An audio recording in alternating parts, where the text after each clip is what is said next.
स्वागत है आप सभी का। आपके साथ में हूं नलिनी पांडे। देहरादून से इस वक्त की बड़ी खबर मिल रही है। धर्मांतरण कानून में संशोधन, उत्तराखंड में और ठोस बनेगा कानून। मुख्यमंत्री पुष्कर सिंह धामी का बड़ा बयान, लव जिहाद के मामले भी आएंगे धर्मांतरण के दायरे में। सूत्र बता रहे हैं 1 करोड़ तक हो सकता है जुर्माना।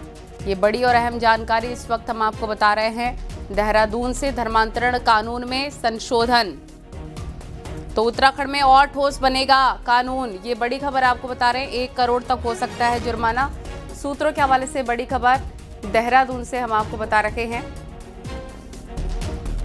धर्मांतरण कानून में संशोधन हुआ है और बताया जा रहा है कि उत्तराखंड में स्पेशली ये कानून और ज्यादा ठोस होगा। 1 करोड़ तक का जुर्माना लगेगा और लव जिहाद के मामले भी धर्मांतरण के दायरे में आएंगे। सुनील अमप्रभात हमारे सहयोगी फोन लाइन पर जुड़ गए। सुनील, क्या जानकारी, अब और ज्यादा सख्त कानून बनाने की तैयारी?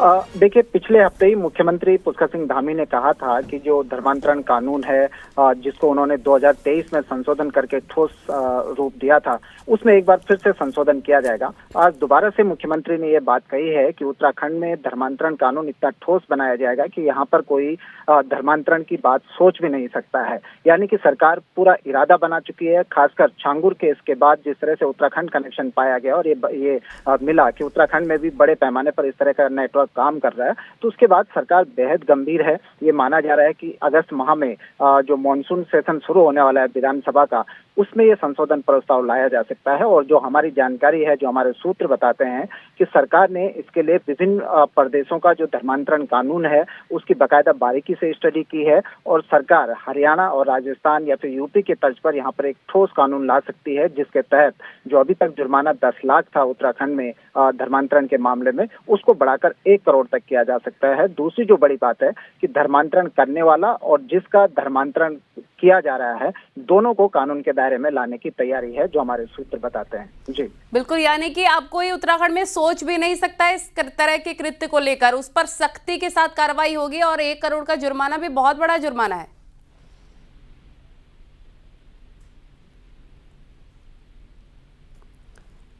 सुनील, क्या मेरी आवाज आपको आ पा रही है? बिल्कुल, ये एक बड़ी राशि होगी। उत्तराखंड में 2018 में सबसे पहले धर्मांतरण कानून लाया गया था। 2023 में इसमें फिर से संशोधन किया गया और आप देखिए कि देवभूमि में भी किस तरह से ये नेटवर्क काम करता है कि पिछले 5 सालों में 54 से अधिक मामले यहाँ पर धर्मांतरण के दर्ज किए गए हैं, जिसमें अभी छांगुर जो केस हुआ, उत्तराखंड में बड़े पैमाने पर इसमें गिरफ्तारियां हुई हैं, बड़े पैमाने पर इस पे मामले सामने आ रहे हैं। ये मामले इसमें ऐड नहीं है। इसके बावजूद 5 साल में 54 धर्मांतरण के केस होना अपने आप में एक गंभीर मसला है, जिसको अब सरकार महसूस कर रही है और यही कारण है कि आपको 2 साल के अंदर एक बार फिर से संशोधन करना पड़ रहा है। और जिस तरह से मुख्यमंत्री ने अपने इरादे साफ किए कि इस तरह का ठोस कानून बनाया जाएगा कि उत्तराखंड की धरती पर कोई इस तरह के कृत्य करने की सोच भी नहीं सकता, तो हमको इंतजार करना होगा। और सुनील, देखिए कि ये इसलिए भी बहुत जरूरी हो जाता है सरकार की तरफ से बड़ा कदम कि देखिए जो धर्मांतरण के तार हैं उत्तराखंड के साथ साथ अन्य राज्यों से भी जुड़े हुए हैं और यही नहीं, पाकिस्तान, दुबई तक जुड़े हुए हैं ये तार। देखिए, बिल्कुल यहाँ पर लगातार, हालांकि सरकार बड़ी संवेदनशील इस दिशा में रही है। उत्तराखंड में आपने देखा कि लगातार सत्यापन की जो कार्रवाई थी वो बड़े पैमाने पर चल रही थी, जिसमें ये बात भी सामने आई कि कई बांग्लादेशी नागरिक भी यहाँ पर रह रहे हैं। तो लव जिहाद की घटनाएं बड़े पैमाने पर यहाँ पर हुई, उनके खिलाफ भी एक्शन हुआ।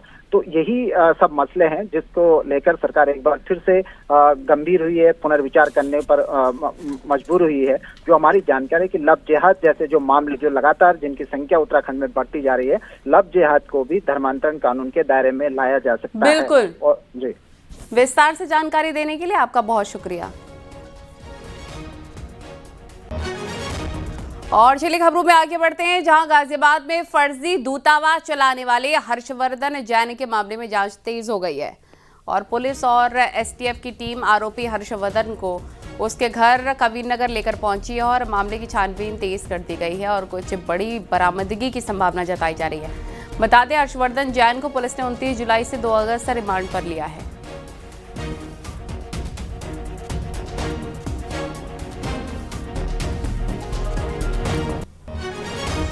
और बदायूं में बीजेपी नेता की पीट कर हत्या कर दी गई है, जिस इलाके में हत्या से सनसनी फैल गई है। मृतक पानी की टंकी पर ड्यूटी करने घर से शाम को निकला था और सुबह जब फोन नहीं उठा तो परिजनों को जानकारी मिली। घटना के बाद सूचना पर पहुंची पुलिस मामले की जांच में जुट गई है। मौके पर एसओजी सर्विलांस फॉरेंसिक टीम भी पहुंची। आरोपी को पकड़ने के लिए एसओजी और पुलिस की टीम गठित कर दी गई है। पूरा मामला बिनावर थाना क्षेत्र के विजय नगला गांव का बताया जा रहा है।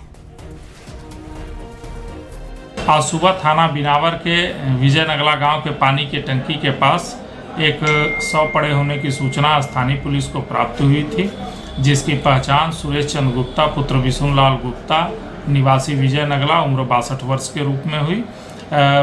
प्रथम दृष्टया मृत्यु का कारण सर पे आई चोटों के कारण होना है। मौके पर सर्विलांस टीम, स्वाट टीम एवं फोरेंसिक टीम मौजूद है। शव का पंचायतनामा भरवा करके पोस्टमार्टम हेतु भिजवा दिया गया है। घटना के शीघ्रतम अनावरण के लिए टीमों का गठन कर दिया गया है। इसमें अग्रिम विधिक कार्रवाई प्रचलित है।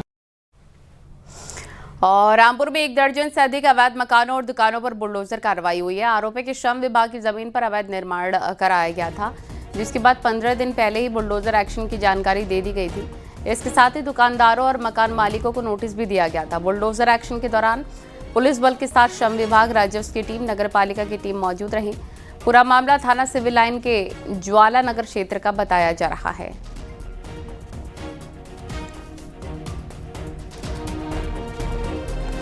और बागपत में किसान के दोस्तों पर घर से बुलाकर ईंटों से कुचलकर हत्या करने का आरोप लगाया। मौके पर पहुंची पुलिस ने शव को कब्जे में लेकर पोस्टमार्टम के लिए भेजा। परिजनों ने बताया कि 2 दोस्त घर से बुलाकर ले गए थे, इसके बाद वो वापस नहीं लौटे।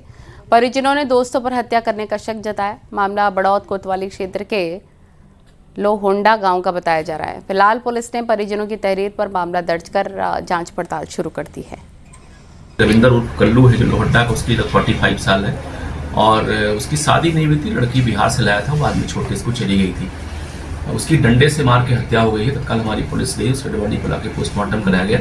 पोस्टमार्टम में उसके सर में मल्टीपल चोटें आई हैं। जानकारी हुई कि उसका एक साथी अनिकेत है उर्फ टन्ना और एक रोहित उर्फ भन्ना है गाँव का, वो दोनों ही अनमैरिड हैं।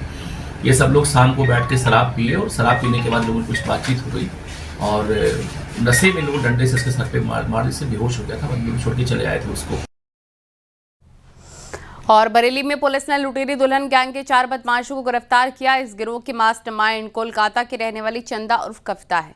उसने करीब 1 सप्ताह पहले बख्तावर नाम के एक मुस्लिम युवक पर इंस्टाग्राम के जरिए दोस्ती करने, शादी का झांसा देकर शारीरिक संबंध बनाने और बरेली जाकर देह व्यापार के अवैध कारोबार में झोंकने का आरोप लगाकर सनसनी फैला दी थी। पुलिस ने शिकायत पर मुकदमा दर्ज कर जांच शुरू की तो हकीकत बेहद ही चौंकाने वाली सामने आई। जांच में पता चला कि चंदा उर्फ कविता ठगी का एक बड़ा गिरोह चला रही है। ये गिरोह यूपी, राजस्थान सहित आसपास के कई राज्यों में हाई प्रोफाइल विधुर या फिर अनमैरिड लोगों को अपने जाल में फंसाते थे।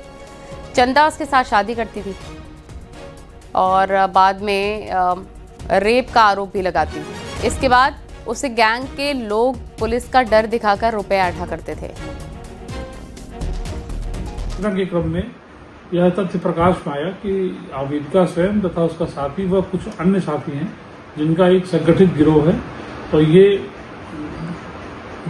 जनपद में और अन्य राज्यों के जो भोले भाले व्यक्ति होते हैं उनको पहले तो शादी के नाम पे तैयार करते हैं और शादी के नाम पे तैयार करके उनसे एक रजिस्टर्ड एग्रीमेंट मैरिज का तैयार करा करके कुछ दिन महिला साथ में रहती है, उसके बाद वो वहां से गायब हो जाती है। जिसके पश्चात जो गिरोह के बाकी सदस्य हैं वह उस तथाकथित व्यक्ति को जो शादी किया होता है उसको धमकाकर उससे जबरन पैसे वसूलते हैं। दूसरा से यह स्पष्ट हुआ कि यह एक संगठित गिरोह है जो लोगों को ठग कर उनसे अवैध धन वसूली का कार्य कर रहा है। प्रतापगढ़ में 17 साल की नाबालिग लड़की का तमंचे के बल पर अपहरण कर उसे मंदिर में शादी के लिए मजबूर किया गया है और लड़की के माता पिता को धमकाकर मंदिर ले जाकर जबरन आशीर्वाद भी दिलाया गया है। आरोप सपा नेता संजय सरोज और उसके साथियों पर लगा है। संजय सरोज पृथ्वीराज नगर पंचायत अध्यक्ष के प्रतिनिधि भी हैं। लड़की के परिवार की शिकायत पर सपा नेता संजय सरोज समेत 6 लोगों पर मुकदमा दर्ज हुआ। कोतवाली देहात पुलिस केस दर्ज कर जांच कर रही है। मामला 11 जुलाई का है। आरोपी के संजय सरोज और उसके साथियों ने तमंचे के बल पर नाबालिग लड़की को घर से अगवा किया। कटरा मेदनीगंज के शीतला माता मंदिर ले जाकर मोहित सरोज से जबरन शादी कराई। शिकायत करने पर जान से मारने की धमकी दी। आरोपी संजय सरोज समाजवादी पार्टी का नेता और नगर पंचायत अध्यक्ष नीलम सरोज का देवर भी है। संजय सरोज टेरर फंडिंग का भी आरोपी रहा है और जेल भी जा चुका है। वो नीचे ढूंढने लगी, नीचे भी नहीं मिली तो सुबह हो गई। हाँ, ढूंढते हम लोग परेशान थे, इधर उधर अपना ढूंढ रहे थे और फिर नहीं मिली तो सुबह पता चली कि हाँ मोहित का भगा ले गया। अच्छा। हाँ, फिर गई हमारी औरत वहाँ चौकी गई, चौकी में फिर वहाँ से भेजा गया उनको जो है कि तुम जाओ कोतवाली। कोतवाली जा रही थी, फिर संजय सरोज ने शायद मना कर दिया कि मत जाओ, तुम यहाँ आओ। तो चली आई फिर और पता नहीं क्या हुआ, बोले कि चलो ठीक है, और ज़बरदस्ती जो है बोले कि चलो तुम्हारी लड़की को बुलवा दूंगा, शाम तक तुम्हारी लड़की हाजिर हो जाएगी, तुम्हारे घर पहुंच जाएगी। तो उन्होंने चली आई फिर यहाँ। फिर शाम को हमको दो प्राणी को यहीं थे 6 बजे फ़ोन किए संजय सरोज ने, हमको बोला कि तुम आओ हमारे घर पे। उनके घर पे गए, फिर उसके बाद जो है बोले कि तुम्हारी लड़की आ रही है, हाँ तो चलो वहाँ कटरा मंदिर में उसकी शादी कर दो। हम लोग मना कर रहे थे कि हम लोग ऐसे भी नहीं करेंगे, अभी नाबालिग है हमारी लड़की। और फिर उसके बाद उसने कहा नहीं क्या करोगे, फिर करना है क्या, चलो कटरा मंदिर। हम लोगों को फिर ज़बरदस्ती कटरा मंदिर गए, ले गए अपने गाड़ी से। फिर क्या अपहरण करके ले गए लड़की का? लड़की को तो भेज दिए, चला गया कटरा मंदिर में, डायरेक्ट वहीं आया लेके। फिर वहीं उसकी कटरा मंदिर में ज़बरदस्ती हम लोगों को आशीर्वाद दिलवाए, सब कुछ को हम लोग मान ही नहीं रहे थे, ज़बरदस्ती सब उसकी शादी वहाँ करवा के फिर हम लोगों को भेज दिया, घर चले आए हम लोग।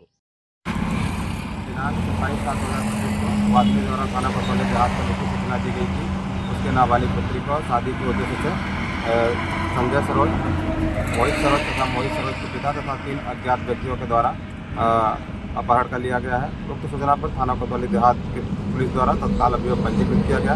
अभियोग पंजीकरण के पश्चात पीड़िता का चिकित्सकीय परीक्षण एवं माननीय न्यायालय के समक्ष बयान की कार्रवाई पूर्ण कराई जा चुकी है।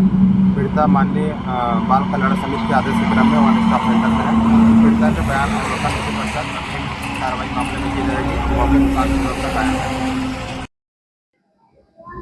नगर पंचायत अध्यक्ष पृथ्वीगंज के देवर व सपा नेता की दबंगई का मामला सामने आया है। आरोप है कि उसने एक लड़की को पहले अगवा किया, उसके बाद मंदिर में ले जाकर जबरन शादी करवाया। आरोप यहां तक है कि माता पिता को भी जबरन मंदिर बुलाया गया और उनसे जबरन आशीर्वाद दिलाया गया और इसका फोटो और वीडियो तक बनाया गया।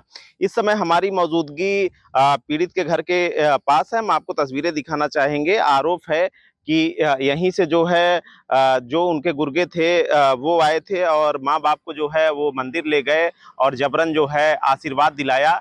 तो कहीं ना कहीं परिजनों की तहरीर पर जो है पुलिस ने नगर पंचायत अध्यक्ष के देवर व सपा नेता संजय सरोज और उसके गुर्गे मोहित सरोज समेत 6 लोगों के ऊपर अपहरण और जबरन शादी करवाने की धाराओं में मुकदमा पंजीकृत किया है, जिसके बाद इन सभी की तलाश में पुलिस जुटी हुई है। रोहित सिंह, न्यूज़ 18 प्रतापगढ़।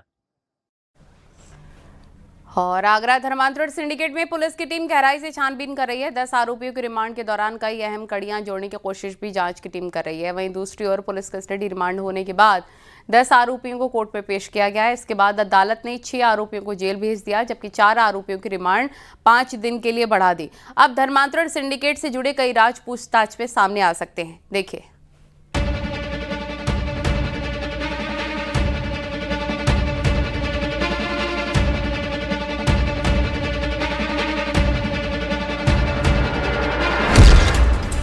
धर्मांतरण के जल्लाद खुल गए राज।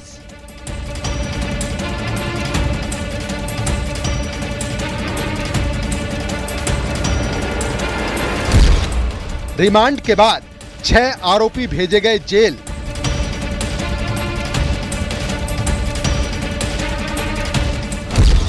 चार आरोपियों की बढ़ी 5 दिन की रिमांड। आगरा में धर्मांतरण गैंग के 10 आरोपियों को पुलिस ने रिमांड के बाद कोर्ट में पेश किया। सभी आरोपियों को कड़ी सुरक्षा के बीच सीजेएम कोर्ट लाया गया। एसबी कृष्णा उर्फ आयशा को भी कोर्ट में पेश किया गया। सुनवाई के बाद 6 आरोपियों को कोर्ट ने जेल भेज दिया। जबकि 4 आरोपियों की पुलिस की मांग पर 5 दिन की कस्टडी रिमांड बढ़ा दी गई। अब इन 4 आरोपियों से पुलिस की टीम 5 दिन और पूछताछ करेगी। आज धर्मांतरण मामले में 10 अभियुक्तों को पेश किया गया था, जिसमें से कि 4 अभियुक्तों के लिए अभियोजन के तरफ से पुलिस कस्टडी की रिमांड की मांग की गई और 4 अभियुक्तों के लिए माननीय न्यायालय ने पुलिस कस्टडी मंजूर किया है और जिन्हें पुलिस कस्टडी में भेज दिया गया और बाकी शेष अभियुक्तों को जुडिशियल कस्टडी में भेजा गया है। जो 4 अभियुक्त पुलिस कस्टडी में भेजे गए हैं उनमें एसबी कृष्णा उर्फ आयशा, शेखर राय उर्फ हसन अली और रहमान कुरैशी और मोहम्मद अली, ये 4 ऐसे अभियुक्त हैं जिनको पुलिस कस्टडी रिमांड में न्यायिक अभिरक्षा में पुलिस कस्टडी रिमांड में भेजा गया है।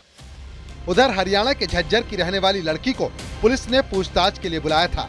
आयशा के संपर्क में आई लड़की ने खुलासा किया कि उड़ीसा में रहकर डॉक्टरी की पढ़ाई के दौरान उसे शिकार बनाया गया, पहले धर्म बदलवाया और फिर उसका शोषण किया गया। डॉक्टर लड़की के पिता ने उसकी गुमशुदगी हरियाणा में दर्ज करवाई थी। आयशा ने उसे नौकरी देने के बहाने जयपुर निवासी जुनैद से मुलाकात करवाई और फिर उसका ब्रेन वॉश कराया और दिल्ली में एक घर के अंदर जुनैद ने धर्मांतरण करा दिया। धर्मांतरण के बाद जुनैद ने पीड़ित डॉक्टर से निकाह भी किया। उसके बाद बदनाम करने की धमकी देकर उसे ब्लैकमेल करने लगा।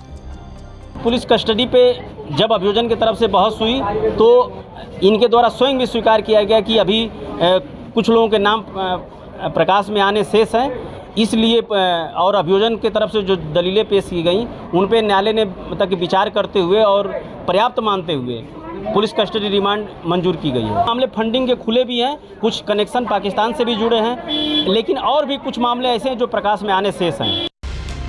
आगरा धर्मांतरण सिंडिकेट पर हर रोज नए खुलासे हो रहे हैं। पुलिस रिमांड के दौरान आरोपियों से कई खुलासे हुए।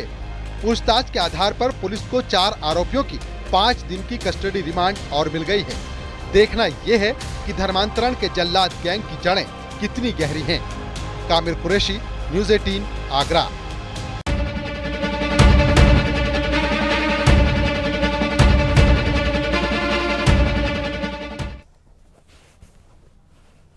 और अलकायदा टेरर मॉड्यूल मामले में गुजरात एटीएस को कामयाबी मिली है। शमा परवीन नाम की महिला को एटीएस ने गिरफ्तार किया। कर्नाटक से टेरर मॉड्यूल के मास्टरमाइंड की गिरफ्तारी। अलकायदा टेरर मॉड्यूल से जुड़े 4 आतंकी हुए थे गिरफ्तार।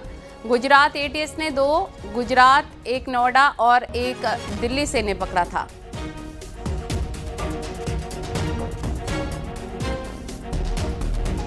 बागपत के रटोल गांव में ड्रोन की अफवाह के मामले में कार सवार कुछ लोगों को ग्रामीणों ने पीट दिया। इस दौरान कार में भी तोड़फोड़ की गई। पुलिस ने मामले का संज्ञान लेते हुए 2 लोगों के खिलाफ ड्रोन चोरी की अफवाह फैलाने और मारपीट की धाराओं में मुकदमा दर्ज कर जेल भेज दिया। बताया जा रहा है कि 2 आरोपियों ने ड्रोन से चोरी की अफवाह फैलाई थी और गांव की रिश्तेदारी में आए मेहमानों के साथ मारपीट की घटना को अंजाम दिया था। कुछ जगहों पे एक अफवाह फैली हुई थी कि रात में ड्रोन आ रहा है और इसी को देखते हुए हमारे यहाँ भी कल आरंभ हुआ और रटोल जो हमारे यहाँ मार्केट है बाज़ार में, वहाँ पे लोग पहरा दे रहे थे। इसी बीच में एक एसयूवी अलीगढ़ से आई जिसमें उसके रिश्तेदार लोग थे, गांव में आ रहे थे और इन लोगों ने बिना सोचे समझे अफवाह के आधार पे उस गाड़ी पर प्रहार गाड़ी तोड़ दिया। इन लोगों ने थाना खेकड़ा पे मुकदमा दर्ज कर लिया गया है और इसमें से जो सम्मिलित थे उनमें 2 लोग क्रमशः आकिब और अजीम गिरफ्तार कर लिए गए हैं। उन पे हम लोग आवश्यक विधिक कार्रवाई कर रहे हैं। गुरुग्राम नोएडा में युवक की गोली मारकर हत्या कर दी गई और आरोप के मुताबिक दोस्त ने ही उसे गोली मारी। गोली मारने की वजह अभी साफ नहीं है। पुलिस ने मुकदमा दर्ज कर कई लोगों को हिरासत में लिया और उनसे पूछताछ की जा रही है। बाहरी पुलिस फोर्स मौके पर मौजूद है। दादरी थाना क्षेत्र की ये वारदात है।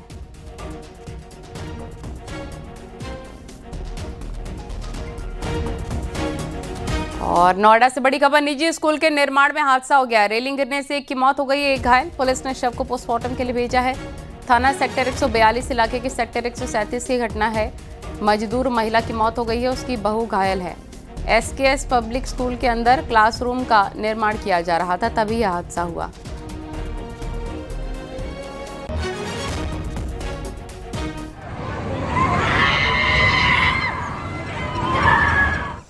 और मेरठ में बीच बाजार युवक की गोली मारकर हत्या कर दी गई। हत्या की वारदात को अंजाम देने वाले युवक का ही दोस्त बताया जा रहा है कि वर्चस्व को लेकर दोनों के बीच कहासुनी हो गई थी। पुलिस ने आरोपी को गिरफ्तार कर लिया है। थाना परीक्षितगढ़ क्षेत्र की यह घटना है। रोहित नामक एक युवक को पीठ में गोली लगा होना पाया गया, जिसे कि अस्पताल भिजवाया गया और दौरान इलाज मजरूब की मृत्यु हुई। शुरुआती पूछताछ में ज्ञात हुआ कि रोहित के साथ उसका एक मित्र मयंक भी था, जिसके द्वारा यह गोली चली थी और उसी की गोली से लगने से इसकी मृत्यु हुई है। पुलिस ने मयंक को गिरफ्तार किया। परिजनों की तहरीर पर मुकदमा दर्ज किया गया है और मयंक को गिरफ्तार कर जेल भेजा गया है। उससे आला कत्ल बरामद किया गया। लखनऊ में युवक की हत्या के मामले में पुलिस ने 3 लोगों को हिरासत में लिया है। बताया जा रहा है कि इन तीनों के साथ शराब पीने के दौरान राजू गौतम की कहासुनी हो गई थी। इसके बाद युवक की गर्दन पर वार कर हत्या की गई। थाना माल क्षेत्र की वारदात है। पुलिस ने शव पोस्टमार्टम के लिए भेजा। फॉरेंसिक और पुलिस की टीम मौके पर मौजूद है। सबूत जुटाए जा रहे हैं। एक राजू नाम के करीब 50-55 वर्षीय व्यक्ति की हत्या कर दी गई है। इस सूचना पर प्रभारी निरीक्षक माल थाना उसके साथ साथ उच्चाधिकारीगण के द्वारा घटनास्थल का निरीक्षण किया गया। फील्ड यूनिट को बुला करके भौतिक दृश्य एकत्र किए गए। जो मृतक के शरीर पर चोटें हैं उनका सूक्ष्म परीक्षण भी किया गया। इसके अलावा परिजनों से तहरीर प्राप्त कर अपराध का पंजीकरण किया जा रहा है। पंचायतनामा आदि की कार्रवाई करते हुए मृतक के शव को मृत्यु का कारण जानने के लिए पोस्टमार्टम के लिए भेजा जा रहा है। बहराइच में नाम बदलकर हिंदू लड़कियों से दोस्ती और फिर विरोध करने पर अमानवीयता करने वाले मुस्लिम लड़कों पर पुलिस ने एक्शन लिया है। केस दर्ज कर 3 आरोपियों को गिरफ्तार किया है। रंजिश के चलते आरोपियों ने 2 हिंदू लड़कों को पहले अगवा किया, फिर मारा पीटा, पानी देने के नाम पर सारी हदें पार कर दी। मामले में लापरवाही करने वाले एक दरोगा और 3 सिपाहियों को सस्पेंड कर दिया गया है। दिखाते हैं आपको एक रिपोर्ट।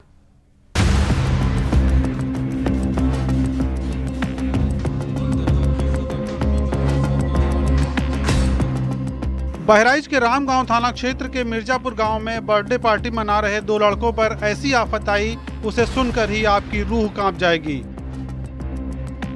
मोहित मौर्य और चंदन मौर्य 23 जुलाई को बरुआ घाट पर अपना जन्मदिन मना रहे थे। इसी दौरान शहाबुद्दीन, अनस और जीशान कार से पहुंचे। चंदन और मोहित को गन पॉइंट पर अगवा कर नानपारा रोड पर ले गए, जहां पहले से शहाबुद्दीन के साथी भी मौजूद थे। चंदन का आरोप है कि गाड़ी से उसको उतारा गया और मारपीट की गई। जब उसने पानी मांगा तो आरोपियों ने पेशाब पिलाई। पीड़ित चंदन और मोहित के मुताबिक कुछ दिनों पहले उनके गांव की लड़की से शहाबुद्दीन और उसके साथी नाम बदलकर बात कर रहे थे।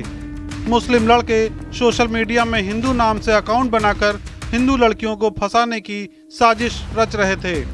मोहित और चंदन ने विरोध किया तो उनके साथ मारपीट की गई। ये हिंदू लड़के के नाम से आईडी बना के मुस्लिम लड़कियों से बात करके धर्म परिवर्तन कराने की बात करते हैं और उनको बरगला के उनके वीडियो बना के ऐसा वो जब मना करती हैं तो उनको ब्लैकमेल करते हैं। तो ये जानकारी हमको जब प्राप्त हुई तो हमने उनको बुलाया। हमारे गांव से गुजरे, हमारे गांव में भी ऐसा होने लगा जब, तो हमने उनको पकड़ लिया और हाथापाई हुई हम 2-4 लोग के साथ में। उसके बाद में इनको हम लोगों ने थाने पहुंचा दिया। वहाँ पे हमने एप्लीकेशन दिया, उसके बाद में सुलह करवा दिया गया। मामला वहीं पे ख़त्म कर दिया गया। वहाँ पे हम लोगों को मारा पीटा और कपड़े उतरवा के वीडियो बनाया, इस्लाम जिंदाबाद के नारे लगवाए। और वहाँ पे जब पानी मांगा, हम लोग बेहोशी हालत में पहुँच गए। पानी मांगा, पानी मांगने पर इन लोगों ने बोतल में पेशाब करके हमारे मुँह पर डाल दिया। नाम से आईडी बना के अपना हिंदू लड़कियों को गुमराह करते हैं, अपने प्रेम जाल में फंसाते हैं। वो 2-2.5 महीने पहले हमारे गांव किसी लड़की से बात कर रहे होंगे, तो हमारे गांव के लड़कों को पता चला तो ये उनको मारे पीटे और थाने में लेके चले गए। तो उसी की कसक रख के, उसी दुश्मनी को लेके परसों 23 तारीख को कि हमारे गांव के बच्चे बरुआ घाट पुल के पास कहीं पार्टी मना रहे थे, तो उनको ये शहाबुद्दीन और उनके 10-15 साथी इनको घेर लिए। वो गाड़ी में अपने जबरदस्ती बैठा लिए, मारते पीटते नानपारा की तरफ चले गए। शिकायत के बावजूद पुलिस ने इस मामले को बेहद हल्के ढंग से लिया। कार्रवाई के बजाय दोनों पक्षों में समझौता करा दिया। बाद में आरोपियों का मन बढ़ गया। मोहित और चंदन की पिटाई कर दी गई और अमानवीय बर्ताव भी किया गया। आरोप है कि शहाबुद्दीन का जिले में नेटवर्क है जो हिंदू लड़कियों से नाम बदलकर प्रेम जाल में फंसाते हैं, फिर धर्म बदलने का दबाव बनाते हैं। आरोपियों का कनेक्शन बलरामपुर के जलालुद्दीन और छांगुर से भी बताया जा रहा है। बहराइच पुलिस ने शहाबुद्दीन, अनस और जीशान के खिलाफ केस दर्ज किया है। तब शहाबुद्दीन अपने साथियों के साथ आकर के उनसे मारपीट किया और अपने 3 साथियों के साथ मिलकर के उन दोनों युवकों को चंदन और मोहित को अपनी कार में बिठा करके अगवा करके ले जा रहा था। उक्त घटना के संबंध में चंदन मौर्य की तरफ से प्राप्त लिखित तहरीर के आधार पर गंभीर धाराओं में थाना रामगांव में अपराध संख्या 260/25 धारा 191(2), 191(3), 109, 115(2), 140(1) BNS पंजीकृत करते हुए घटना में शामिल तीनों प्रमुख अभियुक्तों शहाबुद्दीन, अनस और जीशान को वैधानिक तरीके से हिरासत में लेते हुए न्यायिक हिरासत में भेजा जा चुका है। प्रेम जाल में फंसाकर हिंदू लड़कियों को निशाना बनाए जाने की शिकायत करना 2 लड़कों को भारी पड़ गया। पुलिस अधिकारी सख्त कार्रवाई का दावा कर रहे हैं। देखना यह है कि आरोपियों के छांगुर कनेक्शन के आरोपों पर पुलिस जांच में कौन सा पहलू सामने आता है। अखिलेश कुमार, न्यूज़ 18, बहराइच।